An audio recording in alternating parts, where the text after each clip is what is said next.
Hello guys, आज हमारा topic है रिसर्च प्रपोजल फॉर्म, की factor of research proposal form and steps of research proposal form. So firstly question is what is a research proposal form. तो research proposal form एक वो document होता है जो हमें बताता है कि जो आगे हम रिसर्च कंडक्ट करने वाले हैं ये उसके हम कौन से मेथड्स यूज़ करने वाले हैं, मीन्स कि हम अपनी इन्वेस्टिगेशन को कैसे कंडक्ट करेंगे, जिस भी प्रॉब्लम से रिगार्डिंग हम इन्वेस्टिगेशन मीन्स और रिसर्च कर रहे हैं उसके लिए हम कौन कौन से स्टेप्स करेंगे और उसके एक्सपेक्टेड रिजल्ट क्या होंगे, हमारा पर्पज़ क्या है, हमारी मैथोलॉजी क्या होंगी, इन सब के बारे में डिस्क्राइब करता है। So let's start. Meaning of a research proposal. A research proposal form is a document written to explain and justify your chosen research topic and the necessity to carry out the particular research problem। इसका मतलब है जो research proposal form है वो एक ऐसा document है, मतलब जो हमें बताता है, जस्टिफाई करता है कि हमने जो हमारा रिसर्च का टॉपिक क्या है और उसके लिए हमें कौन कौन से स्टेप कैरी करने की ज़रूरत है, मीन्स कि हमें अपनी रिसर्च को करने के लिए कौन कौन से स्टेप लेने हैं। फॉर आगे करते हैं key factor of a research proposal. Key factor में बात करते हैं, ये जो हमारे रिसर्च प्रपोजल फॉर्म बताता है कि जो हम आगे रिसर्च कंडक्ट करने। सो फर्स्ट वन इज़ कि मतलब जो हमारा रिसर्च प्रपोजल फॉर्म है वो हमारी रिसर्च की ओरिजिनलिटी और उसकी इम्पोर्टेंस के बारे में बताता है। सेकंड पॉइंट इसका की फैक्टर ये होगा कि ये जो हमारी रिसर्च है उसके बारे में क्लियरली डिफाइन करेगा कि मतलब जो हमारे क्वेश्चंस, आप किसी क्वेश्चन को आंसर करने की कौन सी अप्रोच होगी, जैसे कि मैंने पहले बताया कि मतलब हम कौन सी मेथोलॉजी यूज़ करेंगे, कौन कौन से स्टेप कैरी करेंगे अपनी प्रॉब्लम को सॉल्व करने के लिए। सो इसके स्टेप्स शुरू करते हैं। Steps in writing our research proposal. सबसे फर्स्ट वन है एब्स्ट्रैक्ट।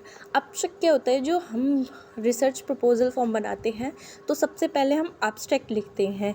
एब्स्ट्रैक्ट एक की एरिया होता है, मतलब इसमें हम मोटा मोटा लिखते हैं पर ऐसा लिखते हैं जो हमारा देखने वाला है रिसर्च को, या मतलब उसके बारे में जो भी जानने के लिए इंटरेस्टेड है वो उसकी तरफ अट्रैक्टिव हो, मतलब बहुत क्रिस्पी टाइप्स 2 से 3 लाइन या 5 से 7 लाइन लिख सकते हैं, बट इसमें हम डिस्क्राइब करते हैं कि हमारी प्रॉब्लम क्या होगी और फिर हम उनके एक्सपेक्टेड आंसर्स कैसे देंगे या हमारे एक्सपेक्टेड रिजल्ट क्या होंगे, इसके बारे में डिस्क्राइब करता है। नेक्स्ट वन इज़ जैसे कि इसके बारे में पढ़ते हैं। एब्स्ट्रैक्ट का क्या होना चाहिए, it should be a short and crispy in 5-7 line.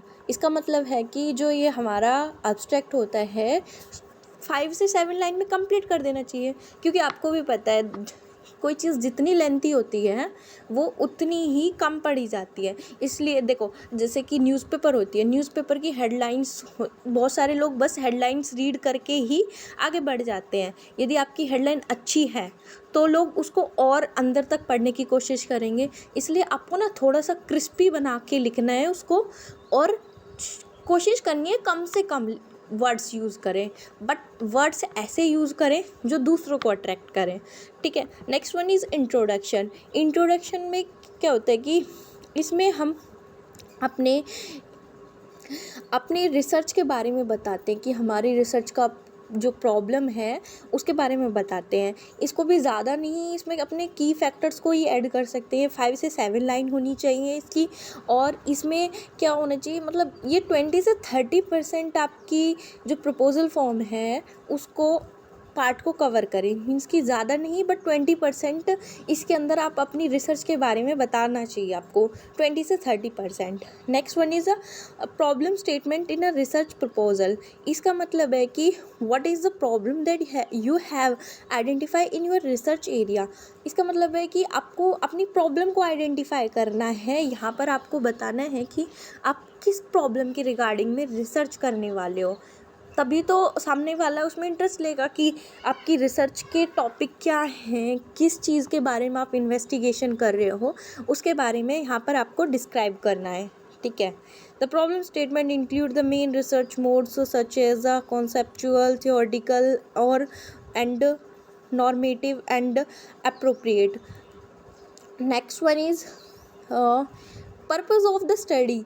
Purpose of the study, अब देखो आपने बता दिया आपकी प्रॉब्लम क्या है, बट प्रॉब्लम को इन्वेस्टिगेट मतलब उसके पीछे रिसर्च करने का भी तो आपका कोई पर्पज़ होगा। तो नेक्स्ट पॉइंट आपका पर्पज़ ऑफ द रिसर्च या पर्पज़ ऑफ द स्टडी होता है। This section describes the purpose of your study and why you are going to do this study in a crispy and clear manner. मतलब आपको जो आपका purpose है उस investigation को, मतलब उस प्रॉब्लम के रिगार्डिंग स्टडी करने का, तो उसको क्लियर करना है और आप क्यों इसमें इंटरेस्ट शो कर रहे हो इसको भी आपको लिखना है। Next one is objective and significance of the research.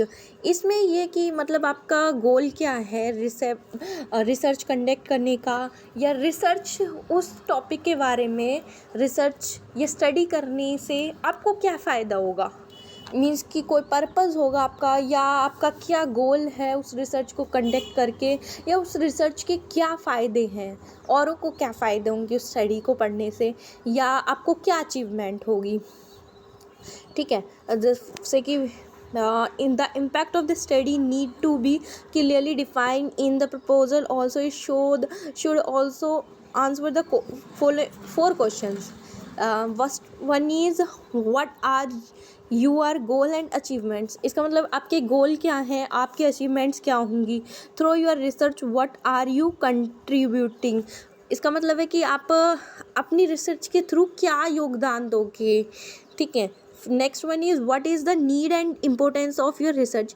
Means कि आपकी जो आप स्टडी कर रहे हो, रिसर्च कर रहे हो, उसकी क्या इम्पोर्टेंस है, क्या फ़ायदे हैं, क्यों ज़रूरत है। Next one is what is the use of research. और आपने जो रिसर्च कंडक्ट की है वो किस तरह यूज़फुल है दूसरों के लिए, तभी तो कोई पढ़ेगा।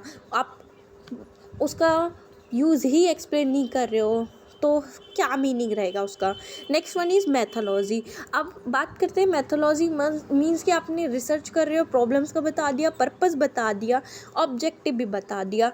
अब सामने वाले को प्रूव भी देना होगा एक तरीके से कि आपने कौन सी मैथोलॉजी यूज़ की है, जिससे जाकर वो वेरीफाई कर सके। तो यहाँ पर अपने इस स्टेप में आपको अपने मेथड्स को, मीन्स कि आपने डेटा कैसे कलेक्ट किया, कौन कौन से मेथड्स को यूज़ करके आपने अपनी रिसर्च को कंडक्ट किया है, इसके बारे में बताया जाता है। Next one is expected result of the project. इसका मतलब है कि जो आपने रिसर्च करी है उससे आप क्या रिज़ल्ट एक्सपेक्ट करते हो, मीन्स कि आपके एक्सपेक्टेड रिज़ल्ट क्या होंगे। This section includes the expected result of your research 2 to 3 lines of approximate result with its achievements on the target application। Means कि आपके एक्सपेक्टेड रिजल्ट क्या होंगे इसके बारे में भी लिखना है आपको। Next one is research proposal estimated budget. अब मेन बात आती है, आप रिसर्च तो कंडक्ट कर रहे हो पर उसमें कितना पैसा लगा है ये भी बताना ज़रूरी है, क्योंकि हर एक रिसर्च का अपना अलग अलग बजट होता है। और मेन प्रॉब्लम भी बजट को कैरी करने में कि मतलब रिसर्च काफ़ी तरीके की होती हैं, कुछ कॉस्टली भी होती हैं, कुछ लेस कॉस्टली होती हैं। इसको अपनी रिसर्च करी है उसमें कितना आपने एक्सपेक्टेड बजट रहा है, आपका एस्टिमेशन बताना है। इसमें नॉन रिकरिंग बजट है, रिकरिंग बजट है। नॉन रिकरिंग बजट में वो आपके machine, softwares, equipments, just like a capital budget, means कि जो आपकी कैपिटल एक्सपेंसेस हुई हैं उसके बारे में। रिकरिंग में जो आपकी रेगुलर की एक्सपेंसेस हुई हैं उनके बारे में बताना। Next one is references. अब आपको ये बताना है कि आपने जो अपनी रिसर्च के लिए किस किस एप्लीकेशन या किस किस जगह से डेटा को मॉडिफाई करा है, या मतलब डेटा लिया है एक तरीके से। It includes 1-4 high impact research works related to your research as a reference in your research proposal. इसका मतलब है कि जो आपकी रिसर्च है उस पर औरों का मतलब किस किस का इम्पैक्ट रहा है, मीन्स कि कहाँ से आपने किससे प्रभावित होकर अपनी रिसर्च को कंप्लीट किया है, इसके बारे में बताना है। That's all about research proposal form. Thank you. If you like, then ख़त्म।